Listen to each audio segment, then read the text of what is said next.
It's me again, Ma'am She Fritz, isang wife at Pinay nanay dito sa Japan. So for today's video ay ang part 2 ng ating shrine vlog. Kung hindi pa kayo nakapanood ng ating part 1, nasa description box ang link.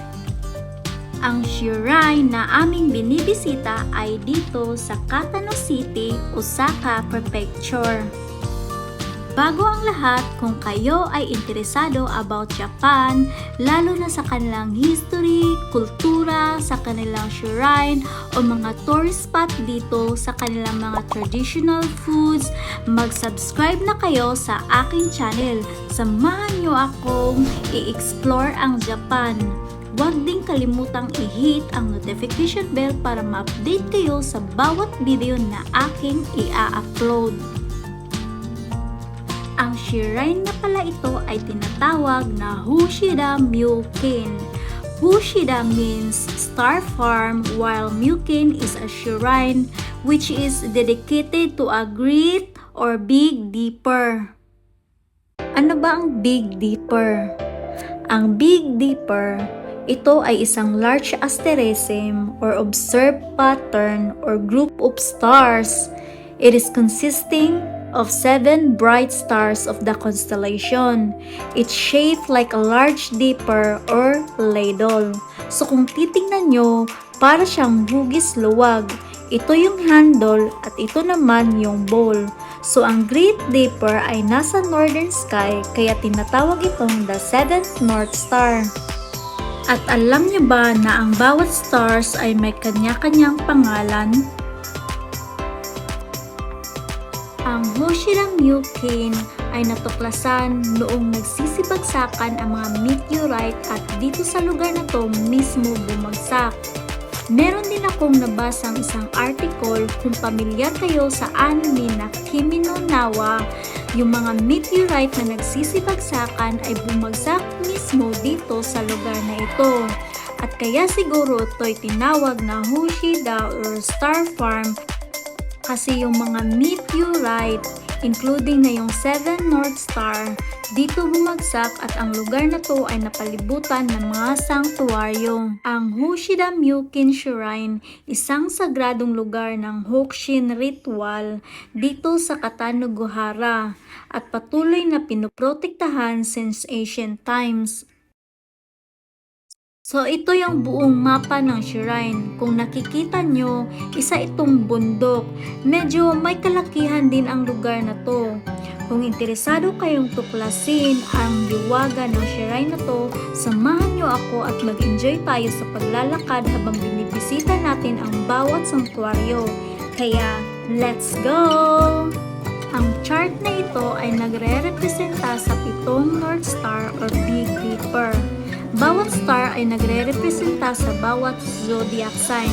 Kung anong year ka ipinanganak or kung anong zodiac sign mo, yun ang star guide mo.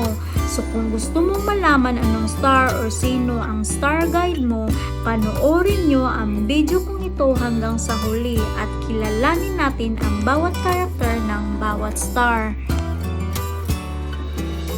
Which, I think you have to wash your hand.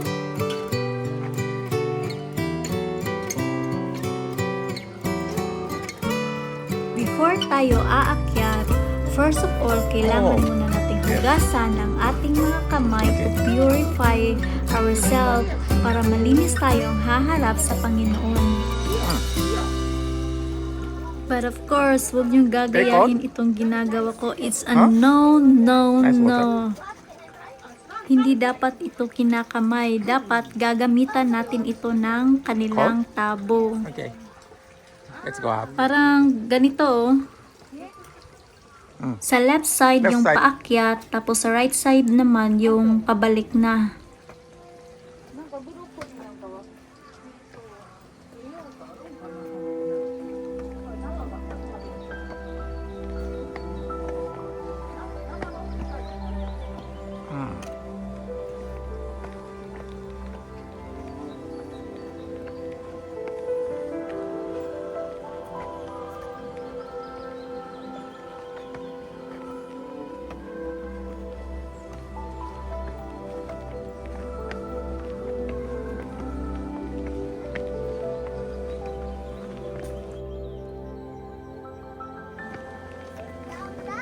Hmm? Hmm. Kung ikaw ay ipinanganak sa zodiac sign na rat, ito yung star guide mo.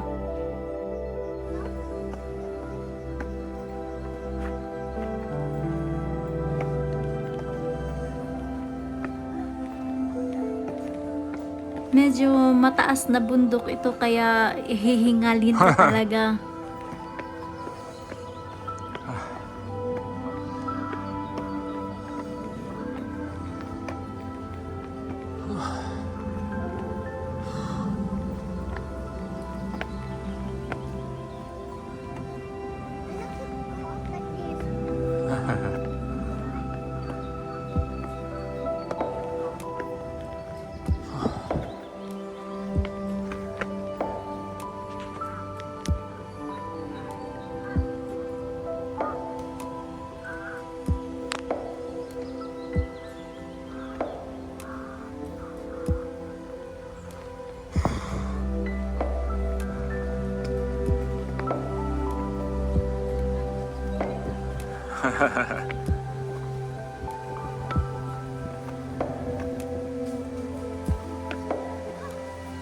Ugh.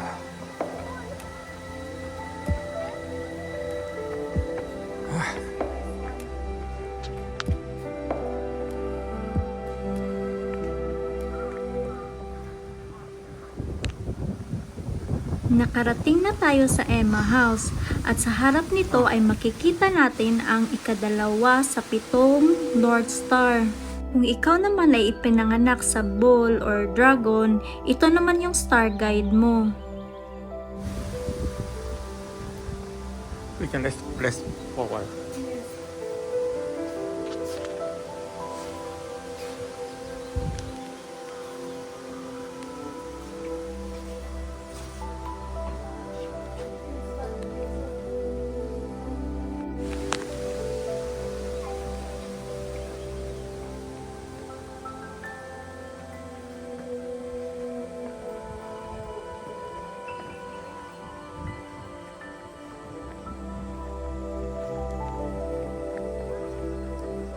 Another stairs naman ang aakyatan natin at sa right side ay makikita naman natin ang ikatatlo sa 7 North Star.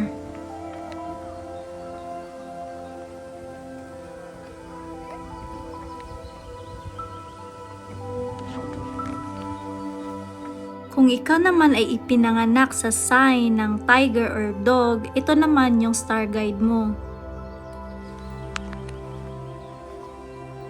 Aakyat tayo ulit at sa left side nandun naman yung ika-4 na North Star.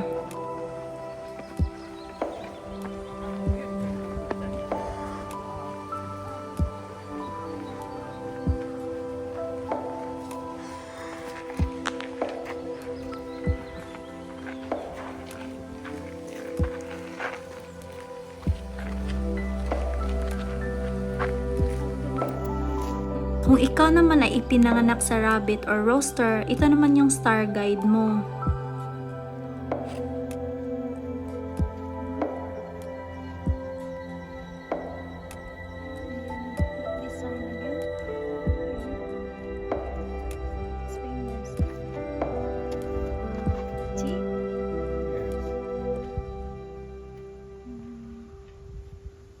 Karasuma. Why someone will do like this? What they do like that? Very long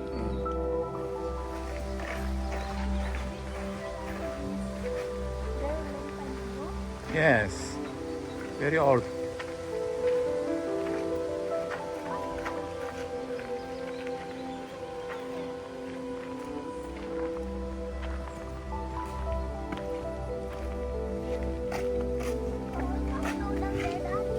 Yes, later. Hmm.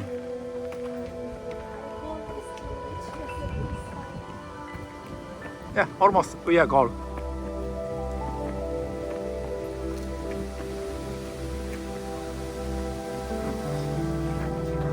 Isang palapag na lang at makakarating na tayo sa kanilang worship hall.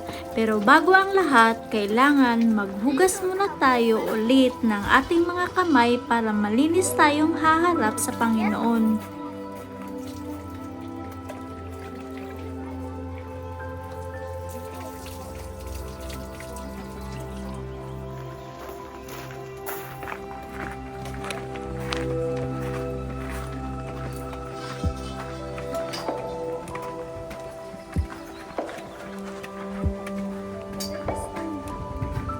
Mm.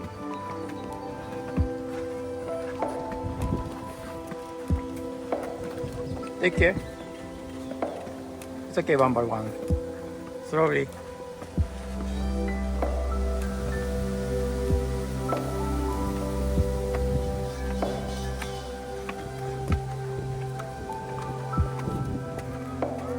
Ah, I'm here. I'm here.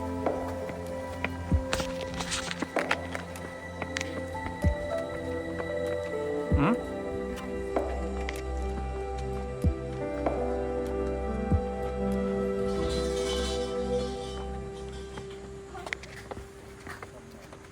What should I do there? Hmm? That? I want, It's okay. Going up. yes, I want to take video.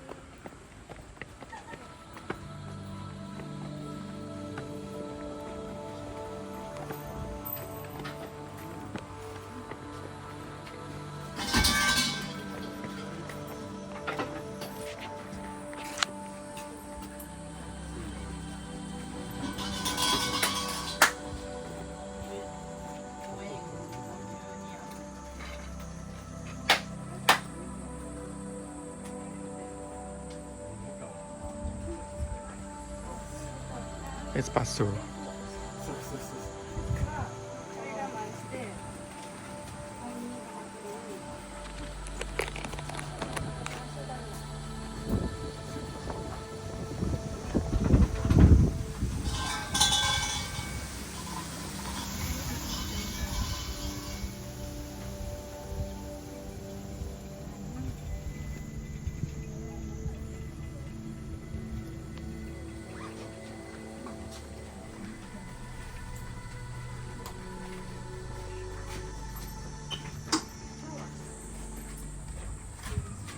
Did you see that?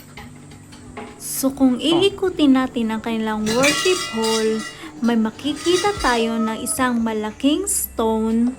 Ang mahiwagang stone na to ay pinoprotektahan at pinapahalagahan dahil ito ay kumakatawan sa buong shrine at tinatawag itong Orihime Ishi since ancient time. At meron ding nagsabi na ang malaking stone na to ay isang meteorite na bumagsak dito sa lugar na to.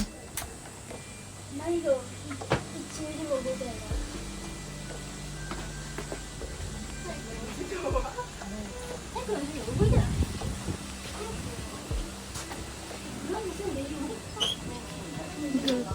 Good wind.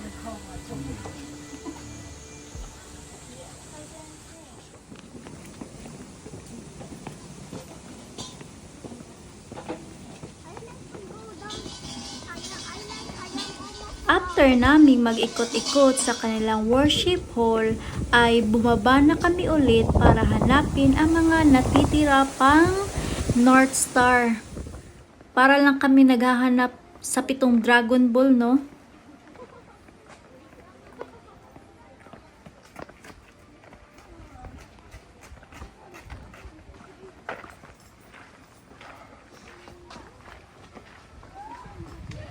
Yes. So ngayon, sa ibang daan naman kami dadaan. Take care.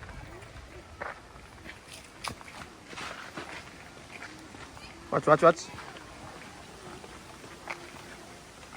大きくなってる。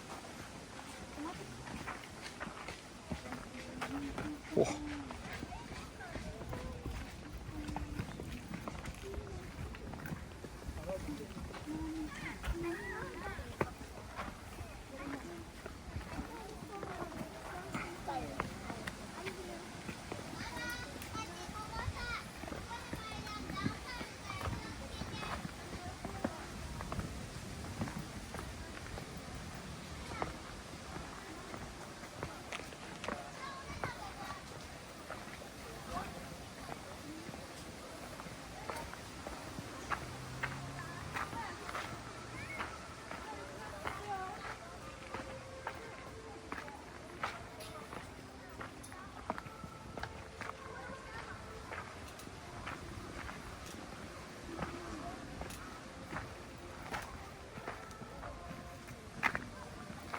Very dangerous. Mei-chan, dangerous. Watch, watch.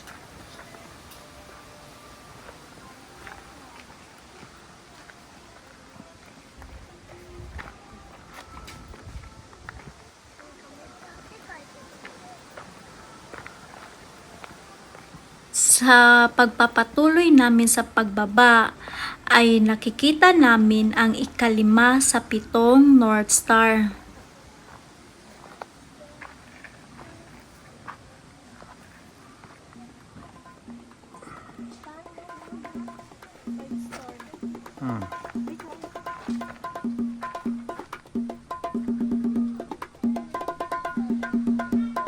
Kung ikaw naman ay ipinanganak sa dragon at monkey, ito naman yung star guide mo.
Potato, sweet potato, orange.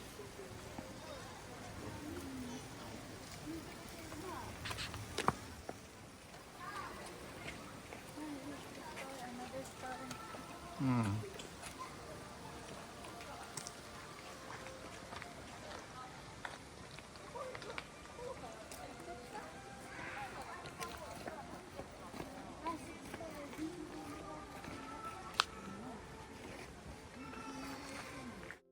So, ito naman yung 6 stars. Kung ipinanganak ka sa sign na snake at shape, ito yung star guide mo.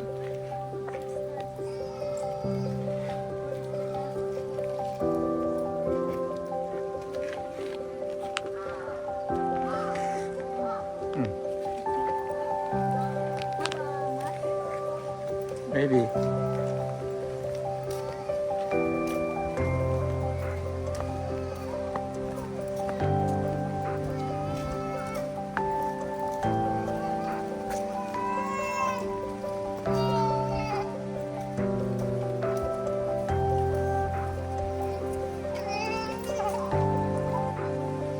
Last star.